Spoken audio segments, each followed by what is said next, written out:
The woman fell into a coma after a prank went wrong. But what her close friends did afterward was outrageous. To avoid going to prison, they actually buried her alive. During the burial, Tori suddenly regained consciousness. Britt was terrified. To stop her from calling for help, she immediately restrained and bound her. The next morning, Erica calmly ate breakfast, while Britt had no appetite at all. Erica explained to Tori, "What happened last night was purely an accident." Tori asked to use the bathroom, but to prevent her from escaping, they did not allow her to close the door. While she was using the toilet, Britt briefly turned away, giving her a moment of privacy. Tori's mind was consumed by a single thought: escape. She noticed a window beside her and sensed an opportunity. She carefully pushed the window open. Suddenly, a gust of wind rushed into the room, and her plan was exposed. After trust was completely lost, she was bound even more tightly. Yet Britt remained anxious and uneasy. Suddenly, noises came from outside the door. Erica and Britt quickly hid Tori, afraid she would call out for help. They first stuffed a dirty sock into her mouth, then sealed it with tape. The person knocking was a middle-aged neighbor. Because he might have made noise while clearing debris from his driveway, he had come over to apologize. Inside the house, Tori struggled desperately, trying to make a sound, but the music playing outside completely drowned out the noise. The neighbor barely noticed anything unusual.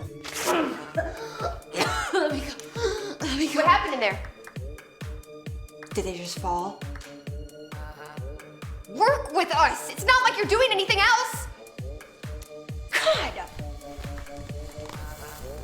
A few days later, Britt could no longer endure the fear gnawing at her conscience and decided to call the police and turn herself in. But the phone line had already been cut by Erica. The two got into a fierce argument, with Erica insisting she had a solution. The next day, Erica pulled a gun out from inside the house. While both of them were away from the first floor, Tori seized the opportunity to act. She forced herself to inch backward, and it went more smoothly than she had expected. Clinging to her last hope, she suddenly threw herself back. The wooden stool shattered, the ropes came loose, but her arms were injured by the impact. She sprinted desperately toward the main road, but before she could get far, Britt spotted her.